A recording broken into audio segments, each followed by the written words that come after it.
I'm Grant Williams. I'm a little nervous about my minutes right now.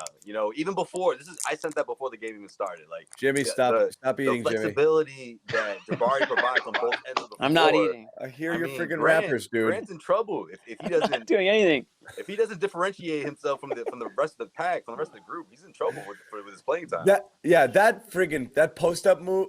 Fine, he had 2 cleanup offensive rebounds to get his first couple of buckets. Then, got fouled on a kind of ugly looking drive. So his early points were kind of ugly, but that post up move was sexy as hell, Yeah. And that was when he backed him down and backed him down in a little turnaround. That was a scorer's move, and that's the first thing that got me up off my seat. Because like I said, the first couple were garbage, like I said, cleanups, and then, the free throws there.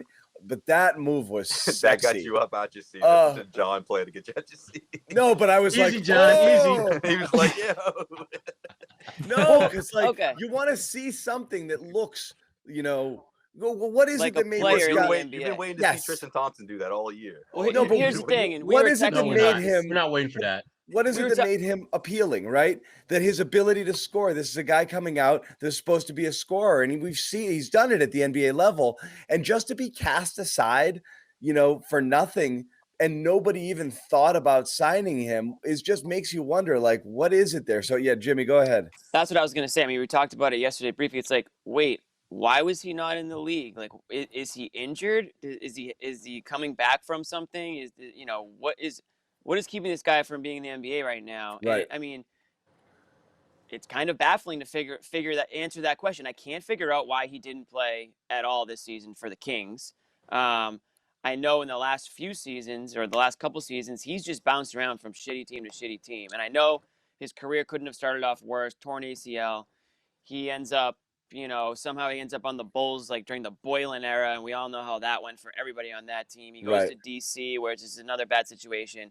And then to Sacramento, which is one of the worst NBA situations a player can find themselves in, generally speaking, over the last 20 years. So this guy has just had shit luck ever since he entered the NBA. And I loved what Brad Stevens said today. It kind of goes in line with what I was thinking, is that, sometimes it just takes a different sort of a new beginning, a different scenery. Brad Stevens didn't say this, but he alluded to the fact where they think that they can sort of tap into something that Parker has in him that, he hasn't been able to show. And I compare it a little bit to the Evan Turner situation when, the Celtics bought really low on Evan Turner on a 2-year deal, and he came into Boston, turned into a fan favorite, and, turned that into a massive deal in Portland. And you can say whatever you want about that deal and how that ended up for them. But the point is, Evan Turner came to Boston as sort of like a former top prospect who didn't really seem to, reach his potential, and then left Boston as, a coveted free agent. Will Parker, end up to that level? I don't know, but certainly he's showing that he has, the talent to be in the NBA and to play on an NBA team. And I think him being in a good surrounding, a good organization like the Celtics can do so much for a player. So many players will tell you, like, they just need to be in the right situation. They just need the opportunity. And so many good NBA players, I think, over the years have probably not been able to tap into their potential because of circumstance and situation more than anything else, not because they're not good enough. Well, it's about the role. Right. On those other teams that you talked about, they expected him to be more impactful. Whereas the Celtics, they want him to come off the bench, get some buckets, and not allow us to be destroyed. That's the key to this working out, is him understanding the role that he is going to be asked to play. And to be candid with you, what they need from him is exactly what he does well. They need someone to come off that bench who can score. This is the second to worst offensive scoring bench in the entire NBA. And now you got a guy who basically, if there's one discernible skill he has, it's the ability to score. And if you're coming off the bench, if you are a non-starter, the teams that have the best non-starters, those guys typically have one skill that sets them apart from everything else, like whether it's great energy guy, a great scorer, elite defender, something that justifies why the hell you are on an NBA roster. With Jabari, it's the fact that he can score like very few guys in this league. That post-up move that he had that John was talking about earlier, that was sweet. You look at this roster, other than Tatum, maybe Jalen, that's about it for guys who you could see pulling that move off. And he did that with what? No practice, but nothing but a walkthrough. And remember, he's only 26 years old. Only 26. So it's not like you're dealing with a guy who doesn't – exactly. To me, there are far more positives about this. And let's be real. you're getting significant bang for your buck. You did not open up the vault to get this guy. Yeah. And so again, there's a lot of positives that you can take away from Jabari. We said this last game, Sherrod, and I can't believe it happened so quickly. Cut Mo. Get Mo out of here. He's terrible. Cut him, though. That's it. He has no role. Well, yeah, I didn't expect Jabari. I'm not going to say through the door, but I'm not going to say his name. Bobby said that's one guy ahead of. That's someone that could be in the way of Cornet. I need him out of here. I got a direct line to Danny, and we just sent the show off to him, and we're like, Danny, we're done with Mo. That's true. But no Mo. We're done. So Josue said this, and I'll let him get a little deep into it, but that 5 impact. He didn't play a ton of 5 tonight, but that's the kind of impact he's going to have on this team, because when you think of Rob, Cornet, whoever they have at center there, Tristan even, who hasn't shown touch inside all year, that's what Parker brings to the table. A lot of his work's going to be in the post area. It's going to be short turnarounds, 12-foot jumpers, and that's a role that he's comfortable in. So there's all this talk of him displacing Romeo or displacing Grant. I still think it's going to be sort of a matchup thing when it comes to those three. But there are matchups like this one. When I saw Brown was out, I knew Parker was going to be massively involved against this team, especially that just doesn't have a ton of interior resistance or defensive pushback. You were going to be able to get some bench points from this guy. I almost think of him like a Cantor type, because it's going to be that bad on defense, but his touch around the rim is going to make up for it a little bit too. So I'm not going crazy about it, but it's way better than Mo. It might be. He got blown by on the baseline there that one time, so and bad. It's so bad. His stance isn't great. He jumped out, and it was like boom. He ended up and they were talking about during the broadcast. They were talking about how he sometimes struggles on closeouts. I'm like, sometimes he went out there and it was jump stop, and the guy just walked right around him. I think his last play in Sacramento was like getting dunked on in a massive way. I think that was we like don't the talk last play about before that, he got Bobby. cut. Come on, Bobby. When I saw that, I said, man, that's going to be it. No. I think Bobby, there's some truth to that, because a lot of what people were saying was that he didn't play after that game. That was his very last play. Yeah, he got shut down. Yeah, he got shut down. I will say, it looked like he got caught in a switch late in the fourth quarter, and he was like staring at Curry. And I think he was like, "Oh God!" And then Curry just blew right. And he was like, "You're probably wondering how I got here." Is that you, Jabari? Yeah. Wow, though. I mean, half a month for Curry, averaging 40. That's just unreal. Real quick before we go on to Curry and Tatum, and I still think there's plenty of meat on this phone with Jabari, because there's a lot to talk about, because it is very intriguing.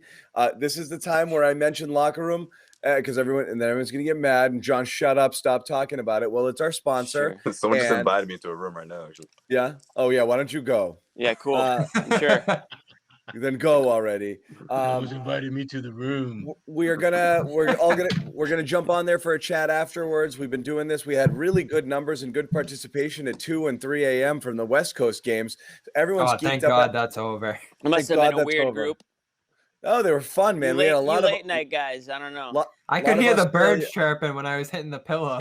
Yeah. Nice. A lot of Australia and Indonesia in the chat, getting off work, 5 o'clock drinking.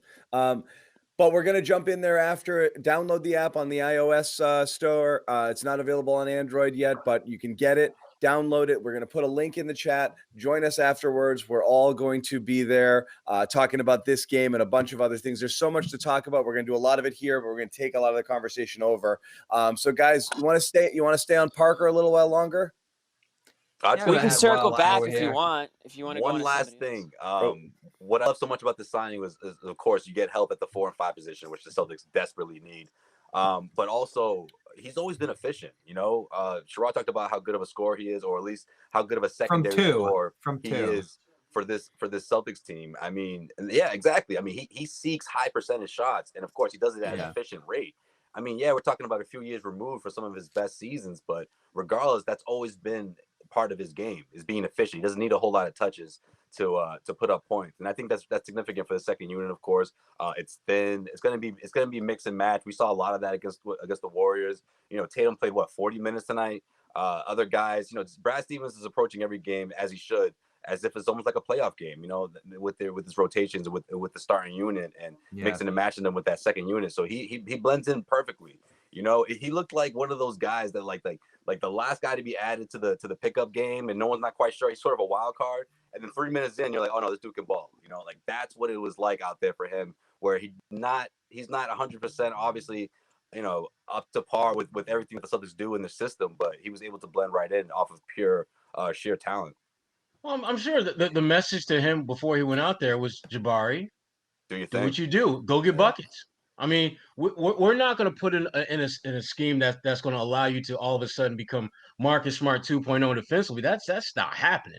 But what you can do is you can make plays offensively. You can get offensive rebounds. You can make your presence felt. You can force Golden State to respect you at the offensive end of the floor, which, again, I thought that was huge for them, you know, in the fourth quarter when Brad made that switch where he took Grant out and put Jabari in, because at that point, you know, Golden State, they figured, okay, we got to worry about Tatum. We got to worry about Kemba, a little bit of Marcus Smart, Grant who?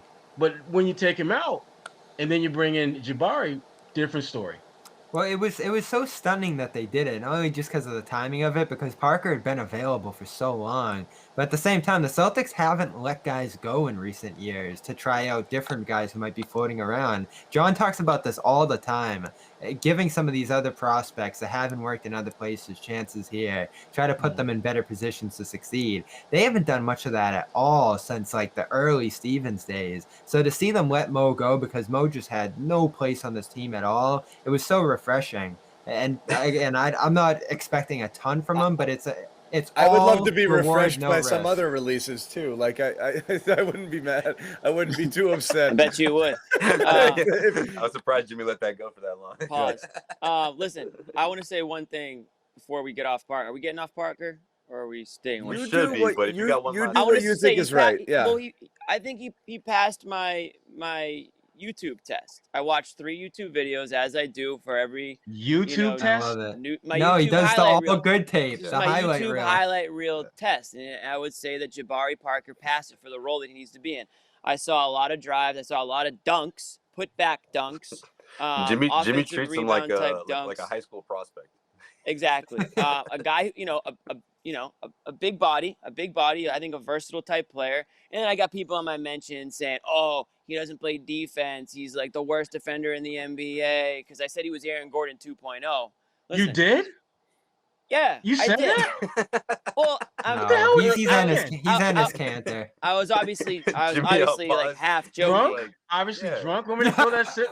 Listen. This is what I do. Listen, you have to understand. I'm coming off of 3 straight YouTube highlight reels. So yeah, he looks like Aaron Gordon 2.0 right when I get off those YouTube highlight reels. They gotta add the some YouTube videos. highlight reel test. That's part of the test. They gotta put some YouTube videos. We need to get you some new tests, Jimmy. And guess what, everybody? Like they don't show you like defensive stops on the YouTube highlight reel. Like that's just not what they're doing. So everyone which needs is to why you shouldn't understand. get drunk off that, Jimmy, because you know that there's a part of his game that they're not showing you. Right. There's a reason why. That's not part of the curriculum. How old were these, Jimmy, though? High school. They were relatively relatively new. Because right now, at this moment, athletically, he looks more 46 than 26. I noticed he was a little bit slower than the highlight reels would show. I mean, I don't think there's a ton of highlights from tonight's game that would make the next reel, but it just goes to show he's got that offensive game. Well, it's great that in his first game he got a matchup and a situation, frankly, with Brown out that he was going to be able to succeed in. We'll see. They're like, trust me, there's people like Aaron Gordon 2.0. He doesn't play defense. I'm like, relax, buddy. I'm not breaking down his defensive film right now. I'm watching his YouTube highlight reel. That's how I can tell you right now, Jimmy, you gotta send me that video because I've never seen him come anywhere close to playing above the rim the way Aaron Gordon does. Forget about defense. He was throwing down some thunderous dunks in the reels that I saw. Right, so he's a good offensive player. We're gonna cut Jimmy off from Jabari Parker for a little while. Yeah, I thought that segment was done. I thought the Jabari thing was done. It's done now because I good move though. I mean, Danny Ainge put the cherry on top of it. Is what I did. He caught a lot of flack coming in this year, rightfully so, and he's made a few moves here to set this thing straight. It's been a nice series of adjustments throughout this second and third quarter of the season for him. Yeah, I mean, Danny has had some checkmate moves when it looked like he was playing checkers for a while there. When you look at the guys that he's kind of brought into the fold, how they fit with this team and the narrative that they want going forward. And to me, like I said, you look at right now their team, they've got a number of guys that can get buckets with that first group. So you really don't have to worry about those guys in terms of what they can be offensively. But what about the bench? You got Fournier, who hopefully he'll be playing sometime soon. You got Parker. You know, you've got Tristan Thompson, who, again, I think Tristan Thompson is rounding into shape and is going to be someone that they can rely on to give them that interior presence. He's not going to lock people down, but I do think he's going to be a good, useful body for them. And now all of a sudden, you got a team that out of the first round, absolutely. Can you compete in this next round? Without a doubt. Beyond that, I have no idea. But at least you've got pieces in place now where you don't look like a one-and-out squad. Yeah. Is he the biggest reason? Wow, Sherrod thinks they're going to the second round. You heard it here first. Well, Sherrod, is he the biggest reason? Well, as long as they got Aaron Gordon 2.0 leading the way off the bench, what I'm then saying. they're good. Thank you. I'm going to send you those highlight reel links. You'll be drinking the same Kool-Aid.